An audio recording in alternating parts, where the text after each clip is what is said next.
Hello! I am once again doing something stupid in order to waste my time. As you guys who watch my videos regularly know, I like to challenge myself to do a lot of things, and we read smutty romances for the first time, we read thrillers for the first time, now we're reading historical romances for the first time. And I am really nervous about this one because I think I'm either going to be obsessed or I'm going to hate it. I don't think there's going to be any midway ones. But I'm like, I wasn't going to start this video today, but I really want to read these books, so I'm going to start it today just so I can start reading.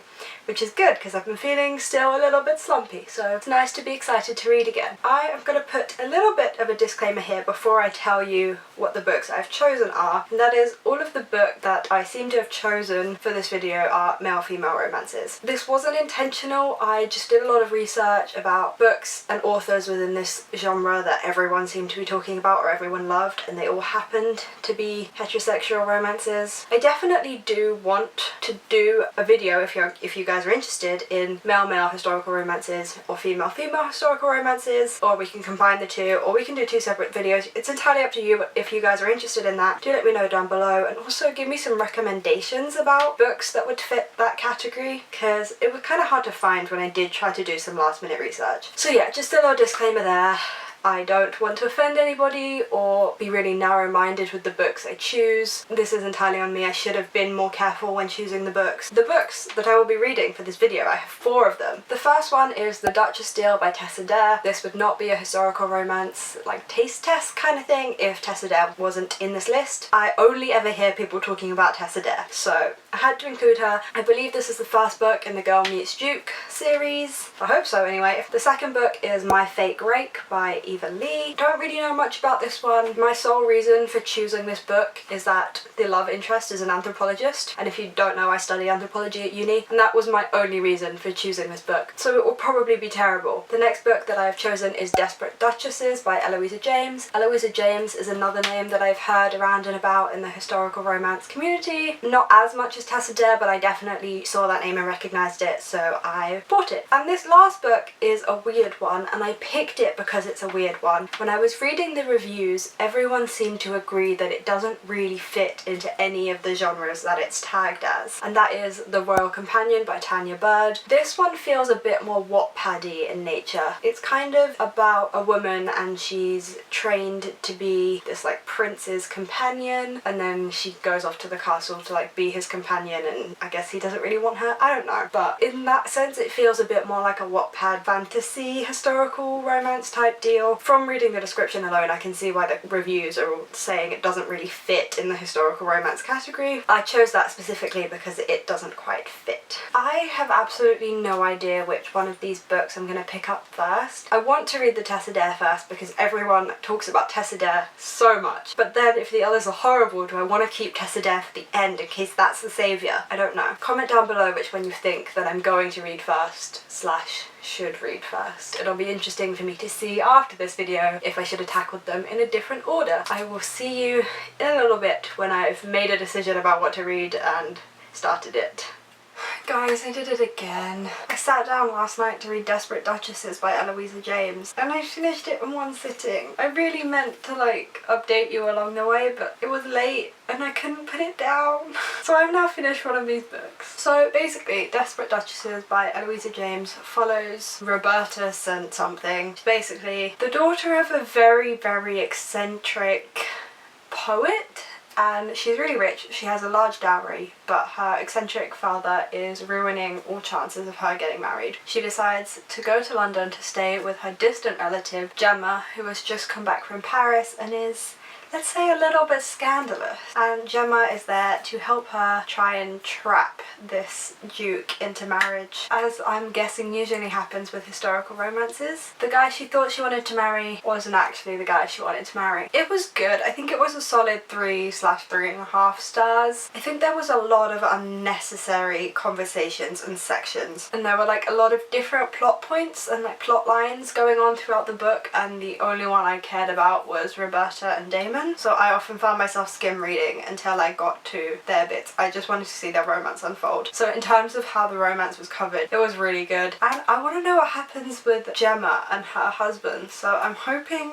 she gets a book. It wasn't really a slow burn, but it was in the sense of like it almost happened so many times and the tension was just so intense and I was just sitting there like, oh my god, get together, get together, get together. And, like I stayed up until like 1 in the morning because I just wanted to see if they got together. Yeah, I did really enjoy it, but I don't think I would give it a 4-star just because of the length issues and the irrelevant point details. I'm sure they end up not being irrelevant because probably all of the characters mentioned in this book get their own book, but I just felt like too many characters were introduced in this one book. I can overlook it because the romance was good, and as I said, I want to read the rest. I've decided that the order I want to tackle these books was Desperate Duchesses first, because I felt like that would be good and probably on Tessa Dare's level, but then I still get to save the Tessa Dare. Then My Fake Grape by Eva Lee, just because I think this one might be bad, so I want to like put it in the middle. And then I want to read The Duchess Deal by Tessa Dare third, The Royal Companion last. And the reason I specifically want The Royal Companion to be last is because, as I said in the beginning of this video, a lot of people seem to think this is not like a historical fiction, so I want to make sure that I've explored a lot of the traditional historical fiction genre so that I can come into this understanding what is and isn't fitting with the genre. So that's the order. I'm gonna get on with My Fake Grape later today, probably this evening, but I've got a bunch of videos to film today, so I will see you in a bit. So I'm barely any of the way into My Fake Grape and I hate this already. Straight off the bat, the writing is as bad as I expected it would be, and our main character is a type A, I'm not like other girls. And you want to know why she's not like other girls? Because she's a naturalist. I don't know if I can do this. This very much might be a DNF. We shall see. It's just, I'm not even like 2 chapters into this book and I already am feeling like I can't do it. Hi, I'm very hungover today. It's one of those days. Just popping in very, very quickly, trust me, to let you know that I finished My Fake Grape, and yeah, this wasn't good. This is a 2-star read. It definitely got better as I read more. I didn't feel the need to DNF it. It wasn't as bad as I thought it was in the last clip, but it was bad. It was just so repetitive, like it was constantly just them being like, oh, but he, she said that we're friends, so I'll just hide all my feelings. Everything that happened, like even when they would, you know, canoodle or something like that, they'd just be like, oh, but they said that we're friends after it, so we're friends. It was just that for 600 pages, and I just really, it was so repetitive. Also, the ending was the most cliched and terrible thing I've ever read. I hated it. I was thinking, maybe I have judged this book by its cover and it will actually be a 3-star read like the last one. But no, I'm not even entirely sure it deserves a 2-star. The only reason I'm giving it a 2-star is because I actually felt like I could finish it and did want to get to the end. I was just severely disappointed when I got there. However, this does mean I can move on to the Tessa Dare. So I'm very, very excited about this, and I will maybe be starting the Tessa Dare tonight. I don't know if my hungover self is really in the mood to read, but we'll see. I am very excited to start Tessa Dare, and I will update you tomorrow when I have some things to say. Let's just ignore that I'm in my pyjamas at like 12 PM on a Monday morning, basically afternoon. I'm about halfway through the Tessa Dare book, name is now escaping me, and I kind of love it. I can see why everyone loves Tessa Dare. I think her writing is really accessible. She really has a way of writing a historical romance that is written in a modern way, but also not. Like most historical romances will write as if they're written in that time period, and this is not. It's just written very, very well. This book is a marriage of convenience, which is a trope that I really like, and I really like it in this scenario too. It's really working out, and I cannot wait the rest of the book and the others. It's like things keep happening to kind of split them up, but they're not super drawn out or annoying or repetitive, and all of them are just very believable and it just makes sense. So I'm very happy with Tessa Dare in this sense. I think Tessa Dare is really writing some really eccentric and lovable characters too. I'm really, really enjoying it. I think the pacing of this book is really good. It does kind of just jump right in. Don't have any of this like boring nonsensical stuff. What I also really like about this book is that the relationship completely takes place on the page, whereas in My Fake Rake their entire relationship took place before the book started, so it was much harder to see why they should be together and bond with them, etc. Not the case in this book. I very much want them to be together. They're very much good for each other, and I'm scared that it's gonna get ruined because I'm about halfway through, so something's bound to happen now. This has been a very quick update, but I'm gonna rush back to reading now because I'm gonna finish this morning. Hey guys, so I did finish The Duchess deal by Tessa. I really liked it. I'm gonna give it a 4 stars. I don't think it was a 5-star. It's not really gonna stay with me or anything like that, but I did really enjoy it. Cannot wait to read more Tessa. The romance was just really well developed. I think all of the like stuff that happened to keep them apart was believable and not annoying, and it wasn't major. You know, I hate when really major things happen and it just kind of depresses me, and it was more just a series of little things that I just thought was believable given these two completely different people have come into a marriage not knowing each other because it's a marriage of convenience, and the fact that it was a marriage of convenience keeps coming back to haunt them. And I really liked it. Really recommend this one. I mean, I know everyone recommends Tessa, so that's fair enough. Time to get on with the next one, I guess. So I have decided to DNF The Royal Companion 34% of the way through. I'm on chapter 12. I should have listened to the reviews. This isn't even slightly a historical romance, okay? When I said earlier in this video that it is set in the past and it's a romance, thus it is loosely a historical romance, so I should try it. No, it's just not. It is a fantasy romance through and through. I don't know why this is classified as a historical romance on Goodreads. It's just not. This book also just has no idea really what it wants to be. It is a fantasy romance. It's set in a completely different world. It has a map at the beginning. Nothing about the customs are true to real life. But then every now and again there'll be like an inclusion of a detail about a dress or something that kind of suggests it's historical. Yeah, I just don't think I can include it in a historical romance taste test video because it's not even close to being a historical romance. I feel like I might finish it in my own time, maybe, but I am getting quite annoyed by this world. This is a very sexist world. The one in the book, but also low-key this one, let's not lie. And I don't know if I should be okay with the book being really sexist because it's like making a comment on society. However, the sexism in this book is so exaggerated that I feel like it might just be sexist. Like, I think it might have taken it too far to just be like a reflection on society or something like that. I think a world has just been created where women are seen as commodities. Like, that is literally a line. It's like, you're a companion, you're a commodity, we can sell you off however you like. It's just getting on my nerves a little bit. Like, literally one of the lines is,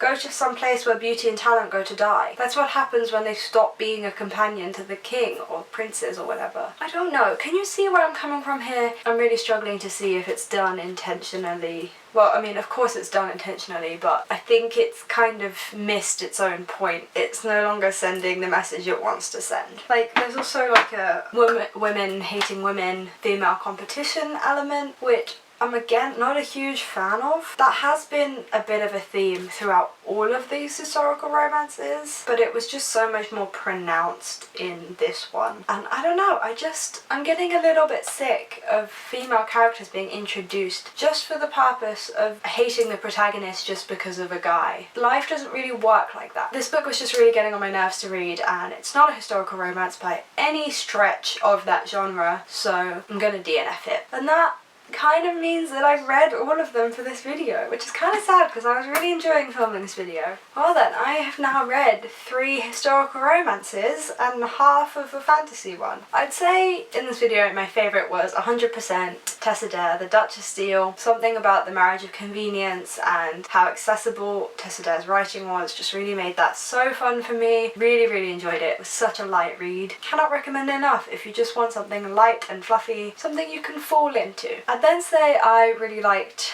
Desperate Duchesses by Eloisa James was my next favourite on this list. It wasn't quite sure what it wanted to be. I think it was just as good an introduction to the genre as the Tessa, but I think if you're new to historical romance and you're looking for somewhere to start, probably start with Tessa, because Eloisa James, her writing was a little bit more complicated. It was written a lot more like it was written in the times that she was writing about. She just had a lot of rubbish in the book. Like, there was just whole chapters of irrelevant stuff. Like, it was supposed to be a romance and it kind of didn't know what it wanted to be, and that it was a romance but it included a load of other things. As much as I really enjoyed that book, it had some things wrong with it, and although I'll definitely check out Eloisa James's other works, that one just fell a tiny bit flat. And then, of course, my least favourite of the historical romances was My Fake Grape by Eva Lee. This one really kind of sucked. It was just so repetitive.